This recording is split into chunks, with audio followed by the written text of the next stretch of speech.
자, 이번 보고서는 한화, 하나에어로스페이스, 동국제강까지 한번 알아보도록 하겠습니다. 자, 한화의 경우에는 1분기 실적이 매출은 추정치를 상회하였으나 영업이익은 하회를 하였습니다. 연결 자회사, 하나건설과 하나생명 등 금융 부분의 실적이 예상보다 부진했기 때문인데요. 별도 실적만 따로 본다면 매출액이 7,588억 원, 영업이익이 285억 원으로 YY 대비해서 6.8%, 그 다음에 593% 증가를 했습니다.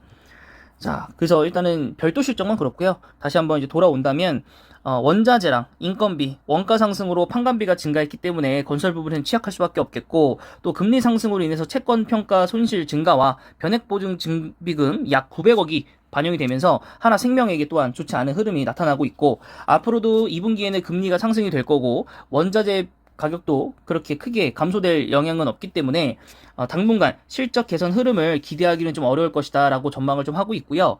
자, 하나의 연결 매출액은 13조 정도 되고 영업이익은 4,658억 원. 그래서 여기 45% 감소된 부분이 좀 아쉽다, 좀 많이 부족하다라고 좀 생각이 좀 되고 있습니다.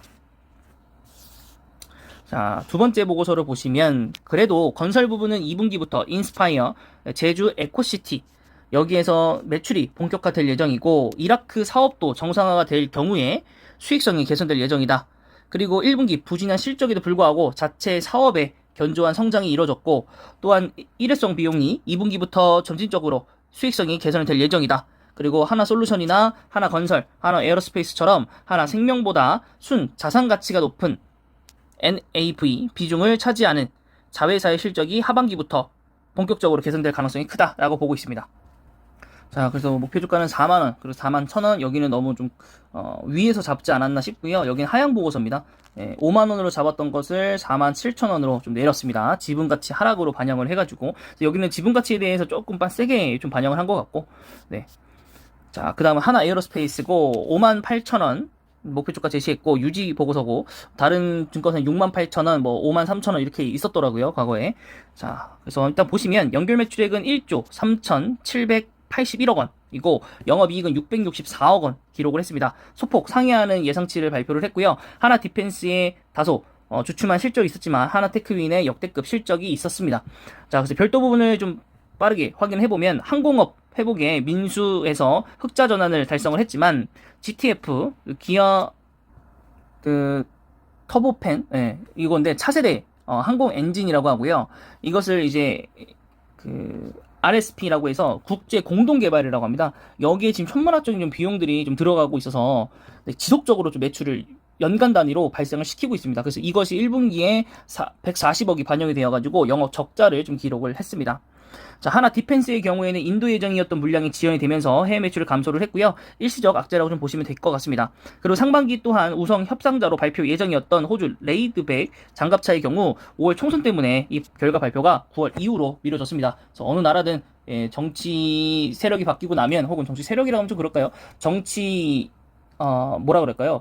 물결이 좀 바뀌고 나면 그 이후들의 사업을 확정을 짓기 위해서 뭐 인수 절차를 밟고, 그 다음에 다시 뭐 사실 이런 것들을 새롭게 다시 한번 입찰을 또 받을 수도 있는 일이고 하기 때문에 좀 어쩔 수 없는 그런 사업 환경이지 않나 싶습니다. 자, 하나 시스템은 방산 부분에서 좋은 실적을 가지고 있지만 ICT 부분에서 생명보험 코어 사업이 종료가 되고, 또 신사업 부분에서 투자 확대가 이루어지고 있어서 다소 연결 이익은 감소했습니다. 테크위는 미주 시장에서 좋은 실적을 가져갔고요. 코로나 엔데믹 상황에서 다소 마케팅 부분과 인건비 부분 등이 상승할 예정을 좀 보고 있고, 파워 시스템은 확대된 수주잔고 바탕으로 전년 동기 대비해서 매출액을 기록을 할 거라고 좀 보고 있고, 그다음 계절적 비수기 영향으로 영업 적자, 그리고 고유가 상황, 그다음 중동 대형 프로젝트들이 활발히 진행되고 있어서 사업 기회는 확대될 것으로 보고 있어서 좀 긍정적인 부분들도 있습니다. 정밀기계 부분에서는 중국 시장 경쟁 심화가 되어 있지만 국내에서는 삼성전자와 SK하이닉스의 매출이 증가가 되었습니다. 자, 또한 자회사 세트랙 I가 연결로 편입이 되면서 연결 실적에는 또 기여하는 그런 상황이 지금 펼쳐지고 있습니다. 그래서 하나 에어로스페이스 안에도 사실 자회사들이 되게 많기 때문에 이 자회사들의 좀 호재와 악재가 조금 혼조세를 이루면서 주가가 상승 쪽으로 반전을 완벽하게 하지 못하는 그런 상황이 되고 있습니다. 자, 다음은 동국제강이고요. 자, 연결 영업이익은 2,058억 원 실적치를 상회를 하였고요. 자, 냉연도금 마진 축소에도 불구하고 봉현강과 후파는 호조를 보였습니다. 무역과 운송 등 자회사 실적이 철강 가격 강세 등으로 전분기 대비해서 큰 폭으로 개선이 되었고, 또 브라질 CPS 지분법 이익이 해외락 강세로 좋아졌습니다. 자, 글로벌 긴축 그리고 경기 둔화에 따라서 상품 가격 하락에 압력이 있었고, 가전부 등 일부 전방 사업의 부진에 따라서 냉연도금류의 실적 둔화가 불확실성이 존재하는 건 맞습니다. 하지만 미국과 EU의 수급 차질로 인해서 브라질산이 의존도가 높아졌고요. 조선향의 수요 증가와 후판 판매량 증가가 이뤄지고 있습니다. 또한 자사주 매입과 그다음에 주당 배당금 증가 등으로 인해서 주주 친화적인 정책에 주목할 만하다라고 되어 있으면서, 우선은 목표 주가는 유지를 했고요. 그다음에 과거 대비해서 주가가 좀 올라와서 18,850원 현재 주가 이루어지고 있습니다. 자, 다음 거 보시면 매출액이 2조가 넘고요. 영업이익은 2,058억 원 해서 YY 대비해서 각각 52%, 88% 증가를 했고요. 영업이익률을 9.7% 달성을 했습니다. 상회하는 서프라이징을 달성을 했다라고 볼 수 있겠습니다. 자, 여기서 다음 거 마지막 보고서인데요. 여기 3만원. 3만원이고 여기는 27,000원이니까 3,000원 정도 업사이드를 좀 보고 있고, 이렇게 되면 변동성은 이제 59% 정도 이제 상향을 좀 보고 있는 거죠. 자, 여기서 볼 거는 비수기임에도 불구하고 철 스크랩 가격 상승을 제품 가격에 성공적으로 전가를 시켰다. 그리고 상반기부터 조선에 대해서 수주를 여태까지 많이 받았잖아요. 또 그런 거에 있어서 이제 후판 가격에 대해서 여전히 협상 중인데, 이 협상 가격을 정하는 데 있어서 좀 우위를 지니고 있다. 왜냐, 조선사들은 이미 차고 넘치는 수주를 받았기 때문에 바로바로 이제 만들어야 되고, 또 이제 납품하는 시기가 정해져 있어서 이제 미룰 수 없는 그런 상황들이 발생을 하죠. 네, 그런데 이제 동국제강은 뭐 바로 팔든 안 팔든 이제 자기네가 좀 유리한 입장에서 팔려고 할 거잖아요. 네, 그래서 그런 부분들에 대해서 좀 협상 우위력을 좀 가지고 있다라고 보시면 될 것 같습니다. 한화 일봉입니다. 자, 한화 일봉 좋은 상황은 좀 아니네요. 확인해 보니까 과거에 좀 좋았는데 3만원 이하로 좀 떨어졌고, 목표 주가는 저도 보수적으로 좀 4만원으로 잡고 보는 게 맞다라고 좀 생각이 들고 있고요. 그런 측면에서 본다면은 4만원이 전고점이라고, 전고점 위의 상단이기 때문에 높은 편이라고 볼 수 있겠고, 지금 현재 이제 바닥권으로 가고 있는 거 28,000원 정도가 이제 저점이지 않나 싶고요. 제 생각에는 월봉상으로 봤었을 때 사실 좀 크게 한번 떨어질 가능성도 남아는 있다. 왜냐면 앞으로 계속 금리가 인상할 거고 원자재 가격이 안정화가 되기 전까지는 하나에 대해서 모멘텀 좀 가져가기 힘들지 않을까 싶고요. 물론 항공우주 쪽의 테마가 살아는 있긴 하지만, 지금 뭐 우주 산업에 대해서 뭔가 엄청난 투자를 한다든가, 엄청난 뭐 개발에 들어간다든가, 뭐 신사업을 진행한다든가, 이렇게 할 수 있는 상황이 아니에요. 왜냐면 경쟁 힘들기 때문에 뭐 우주이고 나발이고, 그죠? 돈 있는 사람들이 하는 거지. 지금, 대한민국 같은 경우에 지금 그럴 상황이 아니거든요. 지금 IMF에서도 한국도 이렇게 가다가는 다시 한번 적자가 날 수 있다. 조심해야 된다. 부채를 좀 잘 준비를 해야 된다라고 지금 나오고 있는 실정이기 때문에, 제가 볼 때는 그렇게 크게 지금 좋은 상황도 아니고, 그래서 외국인이나 기관에 대해서 수급 흐름도 좋지는 않았습니다. 자, 그래서 뭐 재무제표 전체적 흐름만 좀 본다면 차근차근 상승은 해나가고 있지만, 올해 들어서 영업이익과 단기 순이익 감소하는 흐름을 보이고 있고, 또 ROE마저도 하락하는 모습. 그래도 PER은 4배밖에 되지 않는 점은 좀 긍정적이긴 합니다. 하지만 배당 흐름도 좋지는 않고요.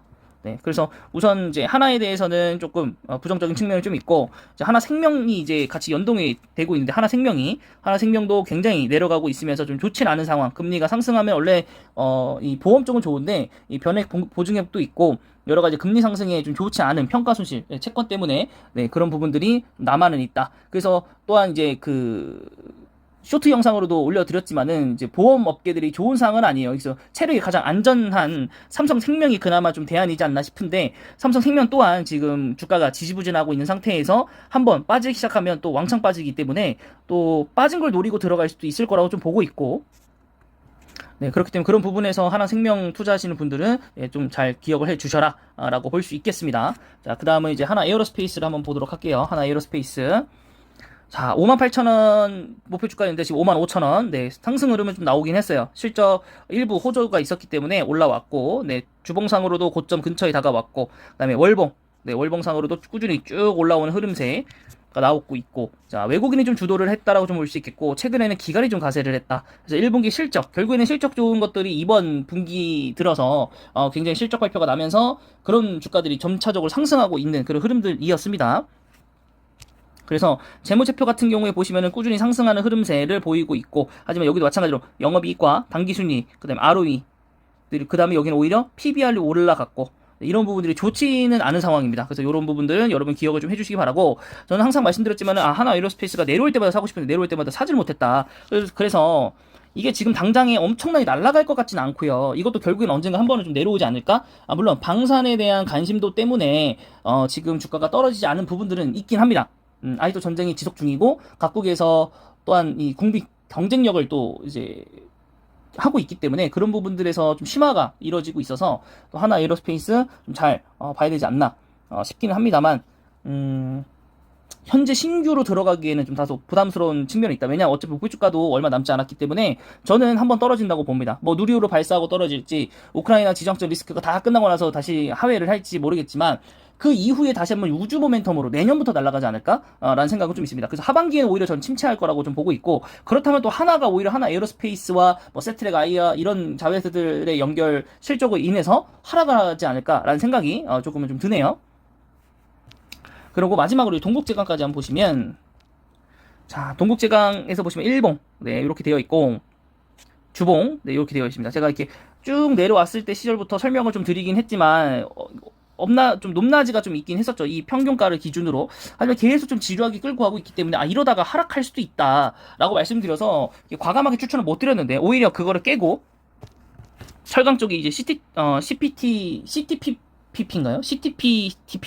좀 어렵죠. 이게 가입이 되면서 철강에 대한 무관세가 적용이 되는 나라들도 있고 해서 철강 쪽에서는 굉장히 좀 호재로 좀 바라봤었고, 제가 그거를 가입할 때도 여러분들에게 영상으로 남겨드렸습니다. 그래서 자동차 부분, 철강 이쪽 부분 굉장히 좋을 것이다. 그리고 맥주 부분들은 또 이제 롯데칠성이나 하이트진로는 일본산 무관세 맥주와 또 가격 경쟁을 해야 되는 이제 시기가 온다라고 말씀드렸고, 뭐 곡물도 마찬가지고 생선도 마찬가지고 어류 쪽도 말씀을 막 드렸었거든요. 그런 부분에 이어서 이제 자연스럽게 호조세가 좀 나오지 않았나 싶고, 월봉상으로 이렇게 되면서 쭉 끌어올리는 턴 어라운드가 좀 진행이 되어버렸고, 거기서는 이제 기간의 매수세가 중요했었다라고 보시면 되겠습니다. 거기에 또 서프라이즈 실적까지 나왔기 때문에, 네, 실적 상향치는 점점 더 올라갈 거라고 보고 있고, 여기는 앞선 종목과 다르게 PR이 굉장히 낮고요.